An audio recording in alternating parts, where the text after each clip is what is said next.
सभा सत्र बढ़िया था। जाओ लगाओ, आईडी लगा लो भैया मल्टी।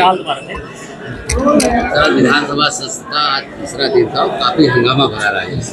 मैं दो चीज़ें कहना चाहूँगा। तीसरा दिन था और हंगामा क्या बताया जाए, हमको बड़ा अफसोस हो रहा कहते हुए कि कभी भारतीय जनता पार्टी विपक्ष में थी, किस तरह संसदीय भाषा में बात करती थी, किस तरह कृत्य करती थी। आज जब कोई मुद्दा नहीं बचा, मुद्दा विहीन विपक्ष के पास सिर्फ हंगामा काटने के सिवा कुछ नहीं है। जब भी कोई माननीय बोलता है, जब भी कोई वरिष्ठ बोलता है, अपने मुद्दे बात करता है, मुद्दे चर्चा करता है, मुद्दे बहस करता है, तो बहस कतरा करके सिर्फ हंगामा काटना शुरू कर देते हैं। ये जो कृत्य है, ये जो व्यवस्थाएं हैं, मुझको लगता है हम संसदीय भाषा में बात करें तो ज़्यादा अच्छा रहेगा। अमर्यादित भाषा, अपार्लियामेंट लैंग्वेज वहाँ बोलना, असंसदीय भाषा प्रयोग करना कुल मिला के सत्ता और विपक्ष के लिए दोनों के लिए अच्छा नहीं। कारण है कि ये जो देश के हमारे युवा हैं, वो आज जो महिलाएं हैं, जो आज 33% हमारा आरक्षण हो चुका है, जो 2029 इलेक्शन में हम 33% आरक्षण में आएंगी, महिला क्या सोच रही होंगी, वो क्यों राजनीति में आएंगे। अच्छे घर से हों, अच्छे खानदान से हों, अच्छे सोच से हों, अच्छे विचार वाले हैं, बच्चे हैं और बच्चियां हैं, वो राजनीति करना क्यों पसंद करेंगे। मुझको लगता है अब हमको इन लोगों को बचना चाहिए और अपनी भाषा को, और राजनीति में इस तरह की भाषा मुद्दा विहीन जो हमारे विपक्ष है, वो कहीं बहस और चर्चा से डरते हुए अपने आप को कहीं ना कहीं हंगामा काट करके अपनी प्रेजेंट इसमें अखबार में हो, चाहे अपना प्रिंट मीडिया हो, चाहे इलेक्ट्रॉनिक मीडिया हो, सिर्फ दिखाना चाहती है, बाकी कुछ लेना देना नहीं है। ये जो भाषाएं हैं, ये जो व्यवस्थाएं हैं, कुल मिलाकर के लोकतंत्र के लिए अच्छी नहीं है। लोकतंत्र में सभी फ्री हैं, सब कुछ भी बोलने के लिए, कुछ भी करने के लिए, लेकिन कुल मिलाकर के ये जो आज विपक्ष कर रहा है और जो कल भी किया था, वो ठीक नहीं है। पीठ से जो निर्देश होते हैं, उनको हमको स्वीकार करना चाहिए।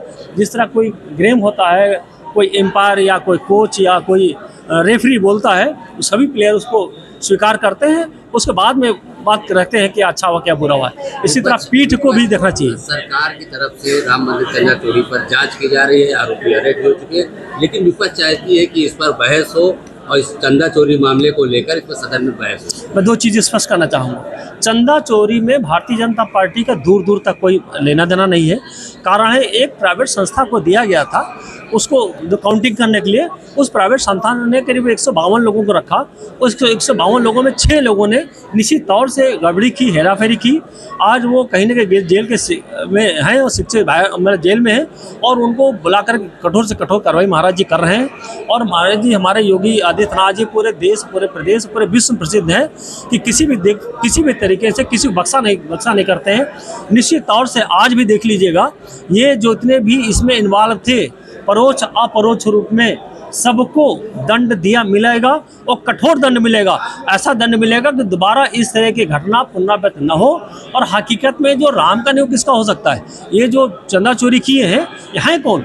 यहाँ है तो प्राइवेट संस्था के लोग, किसी पार्टी के नहीं है। और भारतीय जनता पार्टी के जितने भी माननीय लोग हैं, सब लोग बहस भी करना चाहते हैं, चर्चा भी करना चाहते हैं, लेकिन विपक्ष पर मुद्दाबिहीन होने की वजह से उसे हंगामा काट करके अपने आप को प्रदर्शित करना चाहती है और हमेशा विधानसभा को डिस्टर्ब करना चाहती है। इसी वजह से कहीं ना कहीं हमारी जो लंबे टाइम तक विधानसभाएं चला करती थी, आज वो शॉर्ट होती चली जा रही है। इस बात का बड़ा हमको भी अफसोस हो रहा है, और मुझको लगता है कि ये भाषा, ये जो कृत्य, ये इस तरह की व्यवस्थाएं, हम लोगों को विपक्ष को बचना चाहिए कि क्यों हमारे जो युवा पीढ़ी आ रही है, वो संसदीय भाषा प्रयोग कर सके। इस बात को रखने मुझको लगता है बहुत सारी प्रक्रियाएं बाकी हैं, जिसको सरकार की ये नीतिगत व्यवस्था है, और 27 में इसलिए नहीं हो पाएगा क्योंकि उसमें, हाँ, इसीलिए परिसीमन होना टाइम लगेगा ना, नहीं लग सकता है। कारण है कि परिसीमन की वजह से जैसे आपने बताया था कि सीटें बढ़ेंगी, जो महिलाओं को जो एक आरक्षित 33% आरक्षण मिल रहा है, नहीं देखिए, इसके लिए बहुत बड़ी व्यवस्था करनी पड़ती है और कई साल करनी पड़ती है। निश्चित तौर से भारतीय जनता पार्टी जो 33% आरक्षण कहा है, वो 29 में करके देगी और परिसीमन में करके देगी। उत्तर प्रदेश में भी सीटें बढ़ेंगी और केंद्र सरकार में सीटें बढ़ेंगी। लगभग दोनों जगह 1.5 सीटें हो रही हैं। निश्चित तौर से उसमें सभी समायोजित किए जाएंगे।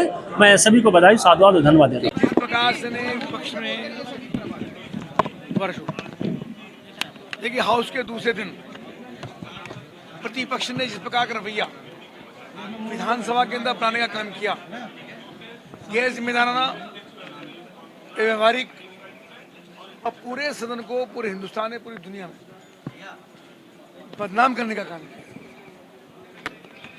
माननीय विधानसभा अध्यक्ष लगातार उनसे अनुरोध करते रहे, आग्रह करते, निर्देशित करते रहे, पीठ से खड़े होकर के पीठ से निर्देशित किया। यानी ये परंपरा है कि विधानसभा अध्यक्ष अगर खड़े होंगे तो पूरा हाउस पे नीचे बैठ जाए, सीटों पर बैठ जाए। उसके बावजूद हल्ला काटते रहे, शो मचाते रहे, मर्यादा को ताता करने का काम किया। बहुत ही निंदनीय भी है, भर्तनीय भी है। मैं चाहूँगा तीसरा दिन है और तीसरा दिन विपक्ष अपनी भूमिका ठीक प्रकार से रखेगा, ऐसी मेरी अपेक्षा है। और अगर नहीं रखता है तो जैसा आवश्यक हो वैसा जवाब दिया जाए। आज भी वो कह रहे हैं कि अगर हमारे मुद्दों पर चर्चा नहीं होगी तो सदन में भी अपनी, उनका कोई मुद्दा ही नहीं है। विधानसभा में जब आते हैं तो देखिए प्रश्न उन्हीं के लगाए हुए हैं, उन्हीं का जवाब क्या होना था। वो प्रश्न किसके थे? जो मंत्रियों को जवाब देने थे, माननीय मंत्रियों को, वो प्रश्न तो उन्हीं के थे, उन्हीं का जवाब देना था। उन्होंने प्रश्नों के जवाब और उसके ऊपर डिबेट करना चाहा ही नहीं। इसका मतलब मुद्दों से भाग रहे।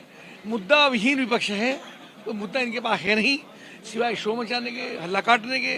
और जिस चंदे को लेकर उन्होंने चर्चा की है, उसके ऊपर चर्चा करना चाहूँगा कि अनावश्यक रूप से जो विषय या पटाक्षेप हो चुका है, जिसमें लोग गिरफ्तार होकर जेल जा चुके, जिसका दूध का दूध पानी का पानी हो गया है, सुप्रीम कोर्ट की निर्देशन में उसकी जांच भी चल रही है।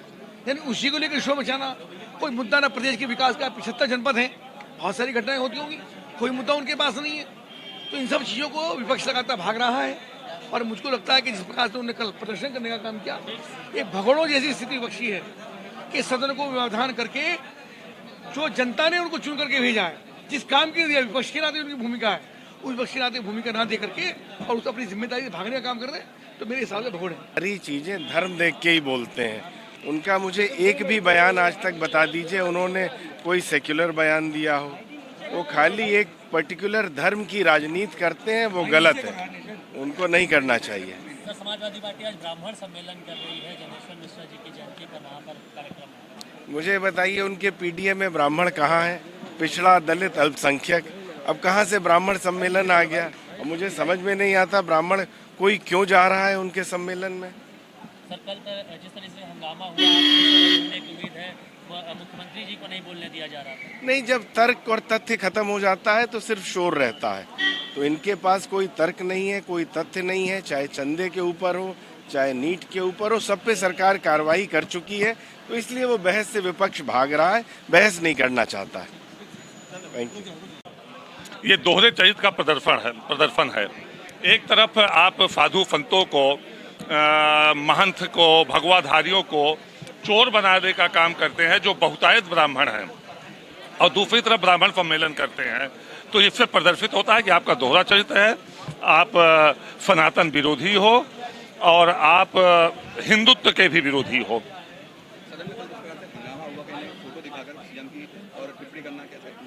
ये सीएम की फोटो उल्टा करना ये दुर्भाग्यपूर्ण है।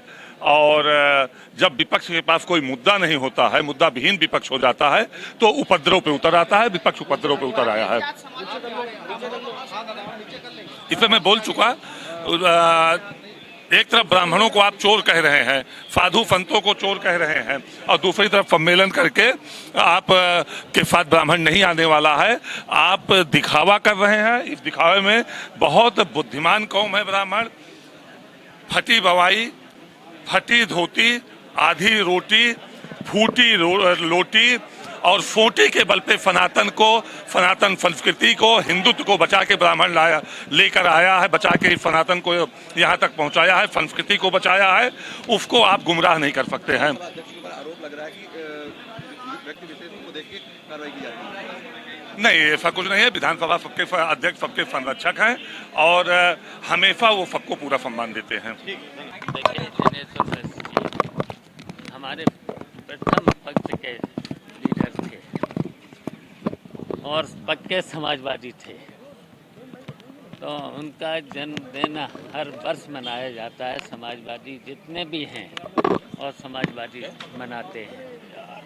तो आज है उनका जन्म, तो हम सब लोग पूरी समाजवादी पार्टी उनका जन्मदिन मना रही है। आपके नेतृत्व में इतना प्रदर्शन समाजवादी पार्टी ने किया, उसके बाद अंदर भी हंगामा होता रहा, सचिन यादव जी को बाहर कर दिया गया सदन से, क्या कहेंगे? देखिए, लोकतंत्र की सीधी सीधी हत्या है। विरोध पक्ष का काम है विरोध करना। और हम तो विरोध करा है और करेंगे। इसका मतलब आज भी सदन चलेगी कि नहीं? अब वो तो सत्ता पक्ष का काम है, चलाए, विपक्ष के लेकर चले, विपक्ष की बातों को माने। हम लोग तो जनता की समस्याओं को उठाते हैं, तो जनता की समस्याओं को उठाएंगे। एक बयान आया, चाहे वो विधानसभा में हो या देखिए, बिल्कुल समाजवादी पार्टी सबको लेकर के चलती है, ब्राह्मण समाज को भी, पिछड़े वर्ग को, दलित लोगों को भी, सभी लोग समाजवादी पार्टी में हैं।